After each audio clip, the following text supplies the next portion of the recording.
आपल्यासोबत रक्षा क्षेत्रातील तज्ज्ञ निवृत्त कर्नल अभय पटवर्धन सर आहे. सर, युद्धाचा तिसरा दिवस आहे. इराण, अमेरिका, इस्रायल युद्ध हे कोणत्या दिशेने जाताना दिसत आहे? हे युद्ध लांब चालणारं युद्ध आहे. जरी ट्रम्प म्हणाला होता की आम्ही एका आठवड्यामध्ये इराणला वठणीवर आणू, पण तसं होताना मला दिसत नाही आहे. आजचा तिसरा दिवस आहे, तरीसुद्धा इराणकडनं जे क्षेपणास्त्र हल्ले आहेत सगळीकडे ते चालूच आहेत. इस्रायल आणि अमेरिकेची विमानं इराणच्यावर अजून हल्ले करतातच आहेत. त्याच्यामुळे इराणचं सामरिक शक्ती कमी झाली आहे असं मला काही वाटत नाही आहे. दुसरी गोष्ट अशी आहे की हे जे चालू आहे युद्ध, याच्यामध्ये दोन गोष्टी त्यांना पाहिजे आहेत. पहिल्यांदा जे ट्रम्पनी इराणला सांगितलं होतं खोमेनी जिवंत असताना की तुम्ही आमच्या 3 अटी मानल्या पाहिजे तर मग आम्ही युद्ध करणार नाही. तर त्यांनी सांगितलं होतं की तुम्ही युरेनियमची शुद्धीकरण थांबवलं पाहिजे टोटली. दुसरी सांगितली होती की मागच्या वर्षी जो हल्ला झाला होता त्या हल्ल्यामध्ये उरलेलं युरेनियम जे शुद्ध केलेलं होतं ते तुम्ही इंटरनॅशनल ॲटॉमिक एनर्जीला सरेंडर करायचं, सुपूर्द करायचं.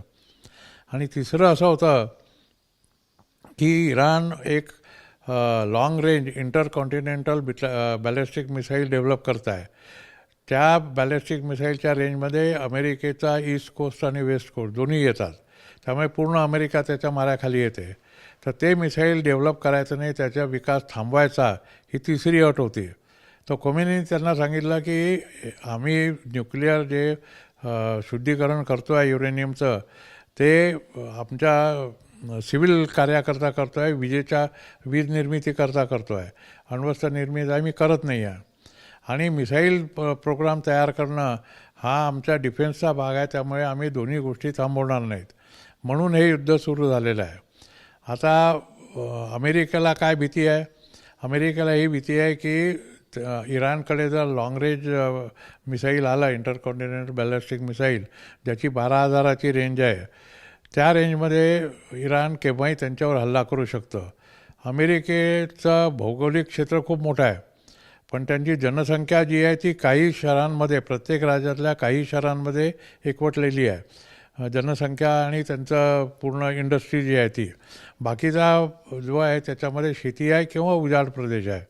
तर त्यामुळे इराणची जी क्षेपणास्त्र आहे ती या शहरांना टार्गेट करू शकतात. आणि अमेरिकेच्या हे हिताविरुद्ध आहे किंवा धोरणाविरुद्ध आहे. अमेरिका म्हणते आमचा एक माणूसही मेला नाही पाहिजे. खास करून जेव्हापासून ट्विन टॉवरवर हल्ला झाला होता तेव्हापासून त्यांनी हे धोरण स्वीकारलेलं आहे.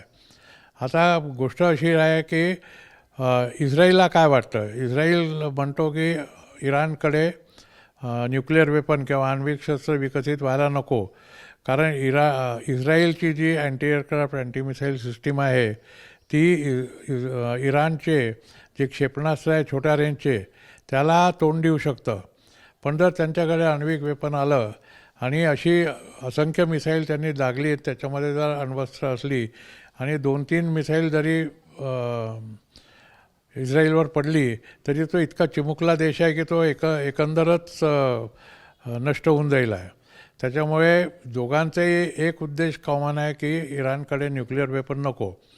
अमेरिकेचा उद्देश आहे की त्यांनी लाँग रेंज मिसाईलची जी निर्मिती आहे किंवा विकास आहे तो थांबवायला हवा. त्यामुळे हे ध्येय साध्य होईपर्यंत हे युद्ध चालणारच. आता हे ध्येय केव्हा साध्य होतं हे पाहणं थोडं महत्त्वाचं आहे.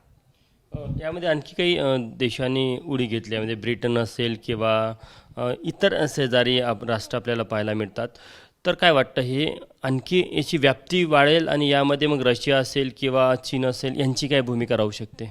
नाही, या युद्धामध्ये मला 2 सेपरेट गट पडलेले दिसतात आहेत.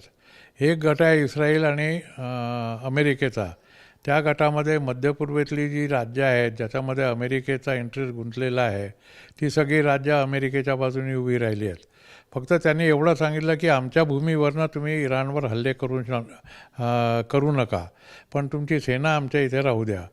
तर आणि इस्रायलला तर माहितीच आहे की इराण त्यांचं काय नुकसान करू शकतो. पण यांच्या मदतीला बाकी कोणीच आलेलं नाही आहे. सध्या फक्त एक बातमी आलेली आहे जी स्टॅमरने सांगितली ब्रिटिश प्राईम मिनिस्टर की आमच्या एअरबेसेसचा उपयोग तुम्ही फक्त क्षेपणास्त्र लावायला करू शकता. आता ही क्षेपणास्त्र अँटी एअरक्राफ्ट आणि अँटी मिसाईल क्षेपणास्त्र कोणाकरता असतील तर युरोपमध्ये 4 बेसेस ज्या आहेत अमेरिकेच्या त्या जर्मनी झालं, फिनलंड झालं, पोलंड झालं आणि एक अजून देश आहे. ह्या 4मध्ये अमेरिकेचे बेसेस आहेत. त्या बेसवर हल्ला करण्याकरता होऊ शकतं. कारण खोमेनींनी अमेरिकेला वॉर्निंग दिली होती की तुम्ही जर आमच्यावर हल्ला केला तर आम्ही तुमच्या मेनलँडपर्यंत तर नाही पोचू शकत कारण आमच्याकडे तेवढी शस्त्रास्त्र नाही आहे, पण युरोप आणि मिडल ईस्टमध्ये तुमचे जेवढे काही बेसेस आहेत ते आम्ही उद्ध्वस्त करू. तर त्यांनी पहिली आपली धमकी तर पूर्ण केलेली आहे. मध्य पूर्वेतल्या सगळ्या बेसेस त्यांच्या ज्या आहेत त्या ध्वस्त झालेल्या आहेत. तिथनं कुठलंही अमेरिकन विमान आता टेक ऑफ करू शकणार नाही कारण या सगळ्या देशांमधले विमानतळं उद्ध्वस्त झाली आहेत. जागतिक परिणाम जो होईल आहे याच्यावर तोही फार मोठा होईल आहे. आणि दुसरा प्रश्न असा आहे की इराणच्या बाजूनी कोण आहे. तर इराणचा ॲक्सिस हा वेविला आहे ज्याच्यामध्ये इराण, रशिया, चीन आणि नॉर्थ कोरिया आहे. तर रशिया ऑलरेडी युक्रेन युद्धामध्ये गुंतलेला आहे. चायनाला तायवान घ्यायचा आहे त्याच्यामुळे तो प्रत्यक्ष युद्धात उतरणार नाही. राहता राहिला कोरिया. तर कोरिया फक्त जर अमेरिकेने टॅक्टिकल न्यूक्लिअर वेपन किंवा न्यूक्लिअर वेपन वापरले तरच कोरिया या युद्धामध्ये उतरेल आणि अमेरिकेवर अण्वस्त्र हल्ला करेल असं माझं मत आहे. त्याच्यामुळे तिसरं महायुद्ध फक्त तेव्हाच होईल जेव्हा ट्रम्प निराशेच्या गर्तेमध्ये जाऊन इराणवर अण्वस्त्र हल्ला करेल. ट्रम्प करू शकतात का सध्याची स्थिती बघता आणि ट्रम्प यांचा स्वभाव बघता? ट्रम्पचा स्वभाव अनप्रेडिक्टेबल आहे. तो अयातुल्ला खोमेनीसारखाच आहे. त्यामुळे तो काहीही करू शकतो असं माझं मत आहे. अयातुल्ला खमेनीच्या मृत्यूला घेऊन अनेक प्रश्न उपस्थित केले जातात. तुम्हाला काय वाटतं युद्धाच्या दुसऱ्याच दिवशी ज्या प्रकारे दावे केले जातात त्यात तथ्य असेल का? असं आहे, याच्यामध्ये 2 सिनेरिओ आहेत. जरी जगाने मान्य केलेलं आहे की अयातुल्ला खोमेनी मेला, पण तसं होऊ शकतं का? कारण गेले 2 महिन्यापासून युद्धाचे पडघम वाजतात आहेत. त्याच्यामुळे अयातुल्ला खोमेनी जेव्हा प्रत्यक्ष युद्ध सुरू झालं त्यावेळेला तो आपल्या ऑफिसमध्ये बसला असेल हे मला तरी शक्य वाटत नाही. आणि तेही आपल्या 30 मिलिटरी कमांडर सकट. तर असं होऊ शकत नाही. त्याच्यामुळे तो आपल्या ऑफिसमध्ये तर मेला नसणार हे नक्की आहे. तो गेला असेल आहे आपल्या बंकर्समध्ये जे अंडरग्राऊंड बंकर्स आहेत. पण इस्रायलकडे आणि अमेरिकेकडे असे क्षेपणास्त्र आहेत आणि बॉम्ब्स आहेत जे जमिनीच्या आत 150 फूट खोलपर्यंत जाऊन तिथल्या इमारती उद्ध्वस्त करू शकतात. तर अशा कुठल्या इमारतीमध्ये खोमेनी मरण्याची शक्यता आपण नाकारू शकत नाही. दुसरी गोष्ट अशी आहे, जर खोमेनी मेला आपल्या ऑफिसमध्ये बसून मेला तर इस्रायलच्या आणि अमेरिकेच्या म्हणण्याप्रमाणे त्या प्रासादावर जिथे खोमेनीचं ऑफिस आणि रेसिडन्स होता जवळपास 30 मिसाईल मोठी मिसाईल्सचा मारा झालेला आहे. तर एवढा मोठा मारा झाल्यानंतर खोमेनीची बॉडी मिळणं हे जवळपास अशक्य आहे. आता तुम्ही कालच पाहिलं आपल्या इथे जेव्हा छोटे मोठे स्फोट होतात आयुध कारखान्यांमध्ये तेव्हा माणसांची बॉडी अजिबात मिळत नाही, त्याचे तुकडे मिळतात. तर असे तुकडे झाल्यानंतर खोमेनीचे त्यांचं DNA करण्याकरता कोणीसुद्धा राहिलेलं नाही आहे. कारण त्याचा मुलगा, सून, बाकीचे लोकंसुद्धा या हल्ल्यामध्ये मारले गेले असं म्हणतात आहेत. तर त्यामुळे मला असं वाटतं की जर खोमेनी मेला असेल तर तो खाली मेला आहे आणि लोकांचं मनोधैर्य राहावं म्हणून इराणने हे सांगितलेलं आहे की युद्ध सुरू झालं तेव्हा खोमेनी एका वीरासारखा आपल्या ऑफिसमध्ये बसून मिलिटरी कमांडरची बैठक घेत होता. दुसरी गोष्ट अशी आहे की युद्धामध्ये काही होऊ शकतं. त्याच्यामुळे अमेरिका आणि इस्रायलनी जेव्हा म्हटलं की खोमेनी मेला तेव्हा इराणनी त्याला दुजोरा दिला. खोमेनी कदाचित जिवंत असेल आहे, तो अंडरग्राऊंड राहील. आपण ओसामा बिन लादेनचं एक्झाम्पल घेतलं पाहिजे की तो जेव्हा अफगाणिस्तानमध्ये होता तेव्हा अमेरिकेने सांगितलं की तो मेला. त्याचे टोराबोरामध्ये जे पहाडांमध्ये अवशेषही सापडले, पण तो पाकिस्तानमध्ये जाऊन लपला होता आणि जवळपास 1-1.5 वर्षानंतर तो सापडला. तसंच खोमेनीचं कदाचित होऊ शकतं. ही शक्यतासुद्धा नाकारता येत नाही आपल्याला. रणनीतिक स्ट्रॅटेजी राहू शकते अशा प्रकारची घोषणा करून कुठेतरी इस्रायल किंवा कडनं होणारा जो बॉम्बचा वर्षाव असेल किंवा क्षेपणास्त्राचा वर्षाव असेल तो कमी करण्याचा प्रयत्न असेल. असू शकता. हे डिसेप्शन प्लॅन आहे आणि हा जर डिसेप्शन प्लॅन असेल तर हा एक फार सुंदरपणे इराणने एक्झिक्यूट केला आहे असं माझं मत आहे. कारण की इराणकडनं क्षेपणास्त्राचा हल्ला सातत्याने सुरू आहे, पण दुसरीकडे ज्या प्रकारे आपण पाहतो की खोमेनीचा मृत्यू झाल्यानंतरही इराणची जी भूमिका पाहायला मिळतात की ते शरण येताना दिसत नाही.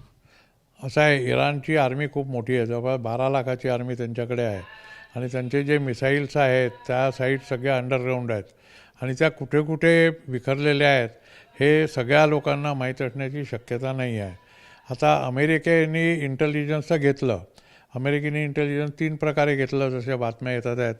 एक तर सॅटेलाईट इंटेलिजन्स घेतलं, दुसरं सायबर इंटेलिजन्स घेतलं, तिसरं ह्युमन इंटेलिजन्स म्हणजे जे ग्राउंडमध्ये लोक आहेत त्यांच्याकडनं घेतलं.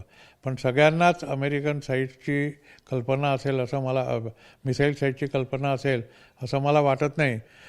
एका माहितीनुसार इराणकडे जवळपास 12,000च्या वर मिसाईल्स आहेत विविध प्रकारचे. तर जरी तुम्ही धरलं की रोजचे ते 200 ते 300 मिसाईल्स मारतात तरीसुद्धा हे मिसाईल मारायला संपायला कमीत कमी 1.5 ते 2 महिन्याच्या वर वेळ लागू शकतो आणि त्या दरम्यान जी मिसाईल निर्मिती आहे ती जर सुरू राहिली तर हा पुरवठा अखंड राहील आहे. त्यामुळे सध्या तर हे युद्ध थांबेल असं चित्र दिसत नाही. नाही, असं अजिबात मला वाटत नाही. किमान 15 दिवस ते 1 महिना युद्ध चालेल. त्याच्यानंतरच जर काही झालं तर होईल. ट्रम्पनी सांगितलं आहे की नवी राजवट जी आहे ती आमच्याशी बोलणी करायला तयार आहे, पण मला असं वाटत नाही. कारण इराणी लोक जे आहेत अतिशय चिवट आहेत.